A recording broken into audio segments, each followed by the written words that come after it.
새벽 4시, 주택관리사무소 당직실 형광등이 윙하고 떨리는 소리를 냅니다. 책상 위에 놓인 커피는 식은 지 오래였습니다. 저는 모니터를 멍하니 바라보고 있었죠. 그때 핸드폰이 울렸습니다. 여보세요. 관리사무소입니다.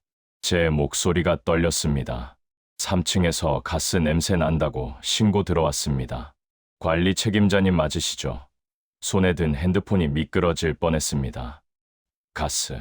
그 단어만으로도 온몸에 식은땀이 흘렀습니다. 지금 바로 가겠습니다. 전화를 끊고 공구함을 집어들었습니다. 무릎이 욱신거렸지만 뛰어야 했습니다. 계단을 오르는데 숨이 턱까지 차올랐습니다. 62살의 몸은 예전 같지 않았습니다. 3층에 도착했습니다. 복도에 희미한 가스 냄새가 퍼져 있더군요. 2호실 문을 두드렸습니다. 관리실입니다. 문 좀 열어주세요. 문이 열렸습니다. 20살쯤 되어 보이는 대학생이 겁먹은 얼굴로 서 있었습니다. 가스 밸브를 확인했습니다. 배관 연결 부위에서 새는 소리가 들렸습니다. 손이 떨렸지만 밸브를 잠갔습니다. 오늘은 가스 사용 못합니다. 내일 아침에 업체 불러서 수리하겠습니다. 대학생은 고개를 끄덕였습니다. 계단을 내려오는데 다리에 힘이 풀렸습니다. 당직실로 돌아와 의자에 주저앉았습니다. 책상 서랍을 열었습니다. 구겨진 영수증 더미 사이로 낡은 액자 하나가 보였습니다. 제약회사 30년 근속 공로패라고 적혀 있더군요. 30년간 연구실 현미경 앞에 앉아 신약 데이터를 분석하던 손입니다. 그 손이 지금은 가스 밸브를 잠그고 변기 물때를 닫고 있습니다. 벽에 걸린 시계를 봤습니다. 새벽 4시 30분. 교대 시간까지 3시간 반이 남았습니다. 형광등 불빛이 차갑게 내려앉았습니다. 62살, 월급 180만 원, 새벽 교대조 당직 근무. 이게 제 현실입니다. 이제 어디서부터 잘못됐는지 말해보려 합니다. 저는 30년간 중견 제약회사 연구원으로 일했습니다. 매일 아침 6시 반에 일어나 7시 반 출근 버스를 탔죠. 연구동 3층, 제 자리는 창가 쪽 책상이었습니다. 하얀 가운을 입고 현미경 앞에 앉으면 하루가 시작됐습니다. 신약 개발 프로젝트에 참여했습니다. 임상 데이터를 분석하고 실험 결과를 정리하는 일이었죠. 논문도 여러 편 썼습니다. 국내 학술지에 실린 것만 7편, 해외 저널에도 2편 게재됐습니다. 동료들은 저를 믿고 데이터 검증을 맡겼습니다. 동철 씨가 확인했으면 됐어. 그 말 한마디가 제게는 자부심이었습니다. 저녁 7시에 퇴근했습니다. 집에 돌아오면 아내가 저녁을 차려놓고 기다리고 있었죠. 딸아이는 거실에서 숙제를 하고 있었고요. 아빠 왔어. 현관문을 여는 소리만 들어도 딸아이가 달려나왔습니다. 주말이면 딸아이 학원 등하원을 했습니다. 피아노 학원, 영어 학원, 수학 학원. 차 안에서 딸아이와 이런저런 이야기를 나누는 시간이 좋았습니다. 월급은 한 달에 450만 원 정도였습니다. 많은 돈은 아니었지만 꼬박꼬박 적금을 들었습니다. 한 달에 100만 원씩 10년을 모았습니다. 아내도 파트타임으로 일하며 50만 원씩 모았죠. 큰 욕심 부리지 않았습니다. 해외여행도 1년에 한 번, 제주도나 부산 정도만 다녀왔습니다. 회사 사람들과 술자리가 있으면 참석했지만 2차는 거의 가지 않았습니다. 동철이는 진짜 성실해. 동료들이 그렇게 말했습니다. 저는 그저 웃으며 고개를 끄덕였죠. 성실하게 사는 게 제 방식이었으니까요. 퇴직할 때 받은 돈은 2억 5천만 원이었습니다. 거기에 적금 5천만 원을 합쳐 총 3억이 통장에 찍혀 있었습니다. 3억.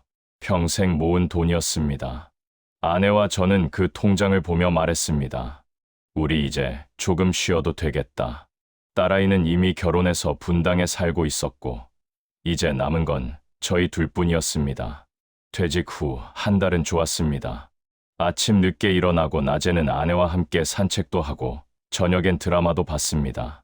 하지만 2달째부터 무언가 이상했습니다. 아침에 눈을 떠도 할 일이 없었습니다. 몸은 6시 반에 깨는데 일어날 이유가 없더군요. 소파에 누워 천장만 바라보는 시간이 길어졌습니다. 30년간 매일 출근하던 사람이 갑자기 멈추니 공허함이 밀려왔습니다. 어느 날 저녁 유튜브를 보고 있었습니다. 추천 영상 하나가 눈에 들어왔습니다. 월 200만 원 자동 수입, 수익형 부동산 투자 성공 사례. 썸네일에는 건물 열쇠를 든 50대 남자가 환하게 웃고 있었죠. 클릭했습니다. 영상 속 남자는 지방 소도시에 원룸 건물을 샀다고 했습니다. 퇴직금 3억으로 시작했습니다. 지금은 매달 월세가 통장에 꽂혀요. 일 안 해도 되니까 정말 자유롭습니다. 그의 통장 화면이 지나갔습니다. 입금 내역이 주르륵 찍혀 있더군요. 저는 댓글을 읽어 내려갔습니다. 저도 해보고 싶어요. 부럽습니다. 구체적인 방법 알려주세요. 그날 밤잠이 오지 않았습니다. 월 200만 원, 1년이면 2,400만 원. 계산기를 두드렸습니다. 3억을 투자하면 연 수익률 8%. 나쁘지 않은 숫자였습니다. 다음 날부터 부동산 앱을 들여다보기 시작했습니다. 서울은 너무 비쌌습니다. 5억, 6억, 10억. 손도 못 댈 가격이었죠. 그러다 지방 소도시 매물을 발견했습니다. 청주 역세권, 원룸 다가구, 건물. 매매가 5억, 방 10개, 전부 월세 전용. 한 방당 월세 20만 원. 숫자를 적어가며 계산했습니다. 방 10개 곱하기 20만 원. 한 달 수입 200만 원. 1년이면 2,400만 원. 관리비 빼고 재산세 빼고 해도 1년에 2천만 원은 남는다. 3억 투자해서 2천만 원이면 연 수익률 6.7%. 은행 이자보다 훨씬 높았습니다. 아내에게 말했습니다. 여보, 나 부동산 투자 좀 알아보고 있어. 아내가 고개를 들었습니다. 무슨 부동산? 월세 받는 건물. 청주에 괜찮은 매물이 있어. 아내의 표정이 굳었습니다. 여보, 우리 나이에 무슨 건물이에요? 그냥 은행에 넣어두고 이자 받으면 안 돼요? 저는 고개를 저었습니다. 은행 이자가 뭐가 돼? 1년에 100만 원도 안 나와. 이건 달라. 매달 200만 원씩 월세가 들어온다고. 아내는 여전히 불안한 얼굴이었습니다. 여보, 건물 관리는 누가 해요? 우리가 청주까지 오가면서 할 거예요? 관리 회사 맡기면 돼. 요즘은 다 그렇게 한대. 나는 그냥 통장만 확인하면 되는 거야. 저는 계산기를 다시 두드리며 말했습니다. 여보, 나 평생 숫자 다뤄온 사람이야. 이건 합리적인 투자라고. 감으로 하는 게 아니라 계산해 보니까 되는 거야. 청주로 내려갔습니다. 중개업자가 역 앞에서 기다리고 있었습니다. 김 선생님 맞으시죠? 차 타세요. 건물까지는 10분 거리였습니다. 3층짜리 다가구, 건물이 나타났습니다. 외벽은 좀 낡았지만 구조는 튼튼해 보였습니다. 선생님, 여기 역세권이라 공실 걱정 없어요. 대학도 가까워서 학생들 수요도 많고요. 중개업자가 계단을 올라가며 말했습니다. 방 하나를 열어봤습니다. 6평 정도, 원룸 구조였습니다. 화장실과 간이 부엌이 붙어 있었죠. 지금 10개 방 다 차 있어요. 월세 꼬박꼬박 잘 나가고 있습니다. 저는 계산기를 꺼냈습니다. 5억. 제 돈 3억에 대출 2억을 받으면 됐습니다. 대출 이자는 연 4%, 한 달에 70만 원 정도. 월세 수입 200만 원에서 이자 70만 원 빼면 130만 원이 순수익. 1년이면 1,560만 원. 선생님, 솔직히 말씀드리면 이런 매물 흔치 않아요. 역세권의 만실 상태 건물이요. 다음 주에 서울서 보러 오시는 분도 있어요. 중개업자가 조심스럽게 말했습니다. 저는 고개를 끄덕였습니다. 숫자는 거짓말하지 않았습니다. 일주일 뒤 계약했습니다. 계약금 5천만 원, 잔금 4억 5천만 원, 은행 대출 2억을 받았습니다. 제 통장에서 3억이 빠져나갔습니다. 30년 모은 돈 전부였습니다. 계약서에 도장을 찍을 때 손이 살짝 떨렸습니다. 하지만 곧 마음을 다잡았습니다. 이건 합리적인 선택이야. 제 자신에게 말했습니다. 등기를 마치고 건물 열쇠를 받았습니다. 10개 방의 열쇠가 주르륵 꽂힌 키홀더였습니다. 무게가 제법 묵직했습니다. 이제 저는 건물주가 됐습니다. 30년 회사원이 아니라 월세를 받는 건물주. 그 생각만으로 가슴이 두근거렸습니다. 첫 달이 지났습니다. 통장을 확인했습니다. 입금 내역을 세어봤습니다. 7건, 7건뿐이었습니다. 방은 10개인데 월세는 7개만 들어왔습니다. 중개업자에게 전화했습니다. 만실이라고 하지 않으셨나요? 아, 그게 계약 당시엔 만실이었는데 세입자 셋이 최근에 나갔어요. 곧 채워질 겁니다. 월세 수입 140만 원, 대출 이자 70만 원 내고 나면 70만 원, 관리비, 수도세, 재산세 빼니 실제 손에 쥐는 돈은 40만 원 남짓이었습니다. 계산과 달랐습니다. 괜찮아. 곧 채워질 거야. 스스로를 달랬습니다. 둘째 주 수요일, 핸드폰이 울렸습니다. 사장님, 2층 사무실인데요. 보일러가 안 나와요. 추워 죽겠어요. 청주로 내려갔습니다. 보일러 업체를 불렀습니다. 기사가 보일러를 뜯어보더니 말했습니다. 이거 수명 다 됐네요. 부품 갈아야 합니다. 얼마나 나올까요? 35만 원 정도요. 지갑을 열었습니다. 카드를 꺼냈습니다. 한 달 수익이 한 번에 날아갔습니다. 다음 주엔 1층 2호실에서 전화가 왔습니다. 화장실에서 물이 새요. 바닥이 다 젖었어요. 또 청주로 내려갔습니다. 배관 업체를 불렀습니다. 배관 교체해야 합니다. 50만 원 나옵니다. 또 카드를 꺼냈습니다. 그달 순수익은 마이너스였습니다. 들어온 돈보다 나간 돈이 더 많았습니다. 밤에 잠이 오지 않았습니다. 부동산 앱을 켰습니다. 주변 원룸 시세를 확인했습니다. 월세가 계속 떨어지고 있었습니다. 20만 원에서 18만 원으로, 18만 원에서 15만 원으로. 아내에게 말하지 못했습니다. 요즘 건물은 어때요? 아내가 물었습니다. 괜찮아. 잘 돌아가고 있어. 거짓말이었습니다. 사실은 무서웠습니다. 3억이 잘못된 선택이었다는 걸 인정하고 싶지 않았습니다. 셋째 달, 공실은 여전히 3개였습니다. 중개업자에게 전화했습니다. 언제쯤 채워질까요? 요즘 청주 쪽이 공실이 많아서요. 조금만 기다려 보세요. 기다리는 것 말고는 할 수 있는 게 없었습니다. 밤마다 계산기를 두드렸습니다. 월세 140만 원 빼기 대출 이자 70만 원 빼기 관리비 20만 원. 남는 건 50만 원. 여기서 수리비 나가면 마이너스. 숫자는 거짓말하지 않았습니다. 제가 거짓말을 한 겁니다. 제 자신에게. 겨울이 왔습니다.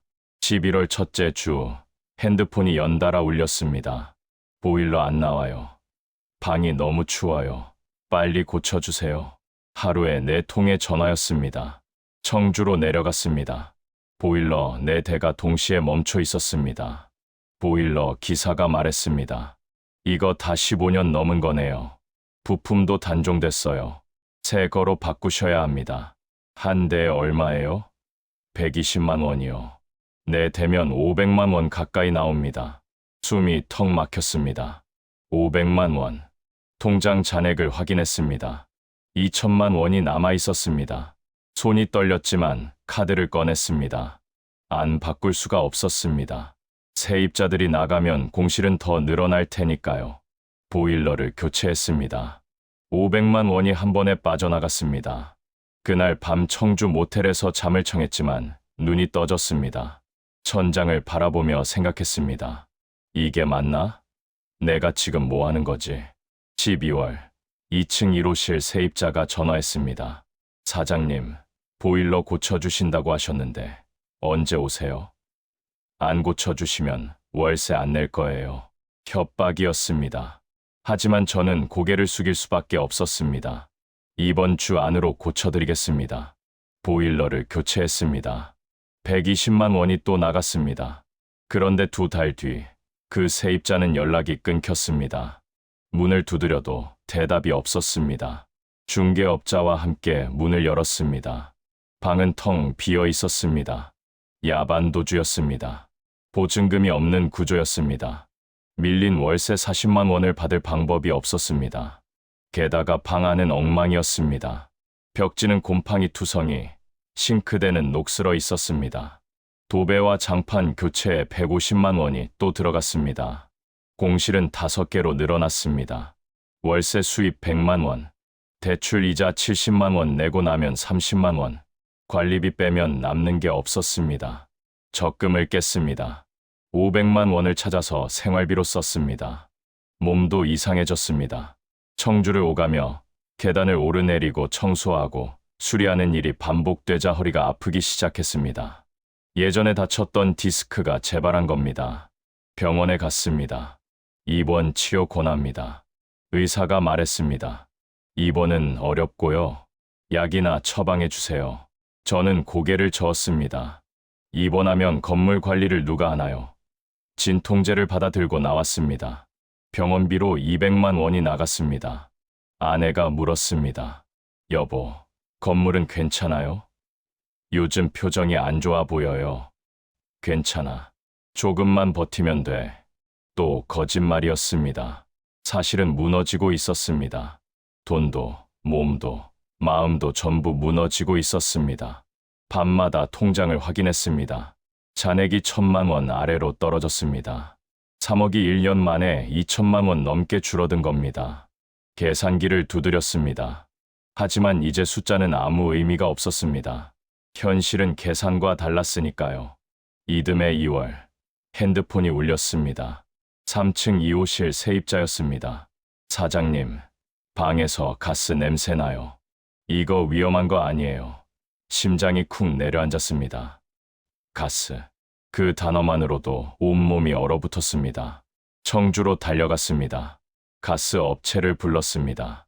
기사가 한참을 점검하더니 고개를 저었습니다. 배관이 심하게 부식됐네요. 전체를 교체해야 합니다. 얼마나 나올까요? 목소리가 떨렸습니다. 1200만 원 정도 나옵니다. 1200만 원. 귀를 의심했습니다. 전체를 다 바꿔야 하나요? 네. 이건 안전 문제예요. 자칫하면 대형 사고 날 수 있습니다. 기사의 목소리가 단호했습니다. 집으로 돌아왔습니다. 통장을 확인했습니다. 잔액 800만 원, 400만 원이 모자랐습니다. 은행에 전화했습니다. 추가 대출 가능할까요? 잠시만요. 확인해 드리겠습니다. 10분 뒤 은행 직원이 말했습니다. 선생님, 죄송하지만 추가 대출은 어렵습니다. 왜요? 담보 여력이 있지 않나요? 건물 감정가가 떨어졌습니다. 그리고 선생님 연세로는 더 이상 어렵습니다. 연세로는 그 말이 가슴을 찔렀습니다. 60이 넘으면 돈도 못 빌리는구나. 전화를 끊었습니다. 한참을 멍하니 앉아 있었습니다. 아내에게 말했습니다. 여보, 미안한데 당신 명의로 대출 좀 받아야 할 것 같아. 아내가 고개를 들었습니다. 무슨 일이에요? 가스 배관 교체해야 하는데 돈이 모자라.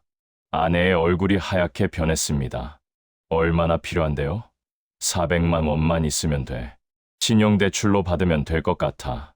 아내는 한참을 말이 없었습니다. 그러더니 천천히 고개를 끄덕였습니다. 알겠어요. 아내 명의로 신용대출 500만 원을 받았습니다. 하지만 그것도 모자랐습니다. 견적을 다시 받아보니 자재비가 올라서 1,300만 원이 필요했습니다. 100만 원이 또 모자랐습니다. 친구에게 전화했습니다. 고등학교 동창이었습니다. 준호야, 나 좀 급한데 100만 원만 빌려줄 수 있어. 왜? 무슨 일 있어? 건물 수리비가 좀 필요해서. 전화 너머로 한숨 소리가 들렸습니다. 동철아, 너 괜찮은 거 맞냐? 요즘 소문 들었어.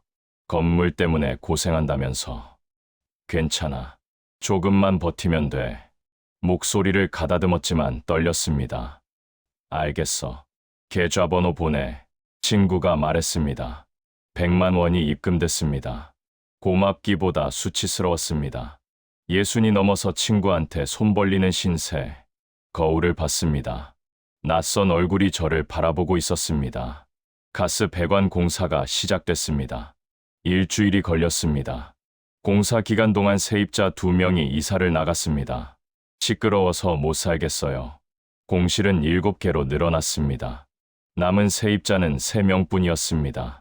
월세 수입 60만 원, 대출 이자도 못 갚는 금액이었습니다. 통장은 바닥났습니다. 건물은 이제 돈을 버는 자산이 아니었습니다. 돈을 빨아먹는 괴물이었습니다. 매달 적자를 메우기 위해 적금을 하나씩 깨야 했습니다. 밤마다 악몽을 꿨습니다. 건물이 무너지는 꿈, 세입자들이 떠나는 꿈, 빚더미에 깔리는 꿈. 잠에서 깨면 온몸이 땀으로 젖어 있었습니다. 3월 어느 날 결심했습니다. 더 이상은 못 버티겠다. 중개업자에게 전화했습니다. 건물 팔려고 합니다. 알겠습니다. 호가는 어떻게 잡으시겠어요? 5억에 샀으니까 4억 5천 정도면 될까요? 전화 너머로 침묵이 흘렀습니다. 선생님, 솔직히 말씀드릴게요. 지금 그 가격은 어렵습니다. 그럼 얼마에 내놓아야 하나요? 3억 5천 정도로 시작해야 할 것 같습니다. 3억 5천. 귀를 의심했습니다. 1년 만에 1억 5천이 떨어진다고요? 공실이 많고 건물도 노후됐잖아요. 요즘 청주 쪽 시세가 많이 떨어졌습니다. 중개업자의 목소리가 조심스러웠습니다. 전화를 끊었습니다. 손이 떨렸습니다. 며칠 뒤 중개업자가 직접 찾아왔습니다. 건물을 둘러보더니 조심스럽게 말했습니다. 선생님, 말씀드리기 곤란한데요. 뭔데요? 이 건물, 사실 원래 가스 배관하자 문제로 거래가 3번이나 깨졌던 물건이에요. 머릿속이 하얗게 변했습니다. 무슨 소리예요? 전 주인이 급매로 내놓은 이유가 그거였어요. 배관 문제를 알고 있었던 거죠. 그래서 빨리 처분하려고 했던 겁니다. 세상이 멈췄습니다. 숨이 막혔습니다. 내가 샀던 건 하자 건물이었다. 처음부터 문제가 있는 물건이었다. 그럼 저는 뭘 산 겁니까? 목소리가 떨렸습니다. 죄송합니다. 저도 그때는 몰랐어요. 중개업자가 고개를 숙였습니다. 하지만 그게 무슨 소용이었습니까? 이미 3억은 사라진 뒤였습니다. 그날 밤 집에 돌아와 거울을 봤습니다. 1년 만에 늙어버린 얼굴이 거기 있었습니다. 내가 믿었던 합리적 판단은 무엇이었나? 숫자만 보고 현장은 보지 못했다. 계산만 하고 사람은 보지 못했다. 데이터만 분석하고 현실은 분석하지 못했다. 2년 뒤 건물을 팔았습니다. 최종 매매가 3억 5천만 원. 대출 2억을 갚고 나니 손에 남은 건 1억 5천만 원이었습니다. 투자한 3억 중 절반이 증발했습니다. 통장을 바라봤습니다. 1억 5천만 원. 30년 모은 돈의 반. 아내에게 말했습니다. 여보, 미안해. 아내는 울지 않았습니다. 그저 제 손을 잡았을 뿐입니다. 일자리를 찾았습니다. 63세 할 수 있는 일은 많지 않았습니다. 주택관리사무소 당직 근무, 월급 180만 원, 12시간 교대 근무, 지원했습니다. 합격했습니다. 첫 출근 날 유니폼을 입었습니다. 거울을 봤습니다. 30년 하얀 가운 입던 사람이 이제 경비복을 입고 있었습니다. 눈물이 났지만 참았습니다. 이게 제 현실이니까요. 새벽 4시 당직 근무. 형광등 아래 앉아 모니터를 확인합니다. 가스 냄새 신고가 들어오면 뛰어갑니다. 화장실이 막히면 뚫습니다. 쓰레기가 쌓이면 치웁니다. 이게 제가 하는 일입니다.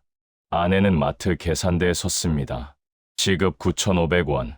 하루 5시간씩 일합니다. 저녁에 돌아오면 허리를 주무르며 앉아 있습니다. 여보, 괜찮아? 물으면 고개를 끄덕입니다. 괜찮아요. 딸아이가 가끔 전화합니다. 아빠, 건강은 괜찮으세요? 응, 괜찮아. 거짓말입니다. 괜찮지 않습니다. 하지만 딸한테 걱정 끼치고 싶지 않습니다. 어느 날 신입 관리인이 들어왔습니다. 50대 후반 남자였습니다. 보일러 고장 신고 들어왔는데 어떻게 해야 하나요? 물었습니다. 저는 천천히 말했습니다. 보일러는 숫자로 보면 안 됩니다. 먼저 가서 직접 손으로 만져보세요. 그 남자가 고개를 갸우뚱했습니다. 저는 웃었습니다. 쓸쓸한 웃음이었습니다. 과거의 제 자신에게 하지 못했던 말이었습니다. 연구실 꿈. 하얀 가운을 입고 현미경 앞에 앉아있는 꿈. 동료가 동철 씨가 확인했으면 됐어 라고 말하는 꿈. 깨어나면 형광등 아래 당직실입니다. 평생 숫자를 믿었던 사람이 정작 숫자 뒤의 현실은 보지 못했습니다. 수익률 8%라는 계산식에는 공실도 하자도 사람도 없었습니다. 제가 산 건 건물이 아니었습니다. 제 욕심이었고 제 착각이었습니다. 만약 지금 이 이야기를 듣고 계신 분이 계시다면 부탁드립니다. 유튜브에서 월 200만 원 자동 수입이라는 말을 보거든 일단 의심하십시오. 계산기를 두드리기 전에 현장부터 직접 가보십시오. 한 번이 아니라 서너 번 가보십시오. 낮에도 가보고 밤에도 가보고 주말에도 가보십시오. 중개업자 말만 듣지 마십시오. 그 건물 주변 부동산을 최소한 3군데는 더 돌아보십시오. 왜 급매로 나왔는지 물어보십시오. 전 주인이 왜 팔았는지 확인하십시오. 공실률이 얼마인지, 수리비가 얼마나 드는지, 실제 임대료가 얼마인지 직접 발로 뛰어서 확인하십시오. 그리고 제일 중요한 건 이겁니다. 평생 모은 돈을 저처럼 한 번에 걸지 마십시오. 저처럼 60이 넘어서 당직 근무 서는 신세가 되고 싶지 않으시다면 계산기보다 현장을 반드시 확인하세요. 수익률보다 안정을 선택하십시오. 그게 평생 일해서 모은 돈을 지키는 유일한 방법입니다. 부디 제 실수가 퇴직을 앞두신 누군가의 교훈이 되길 바랍니다.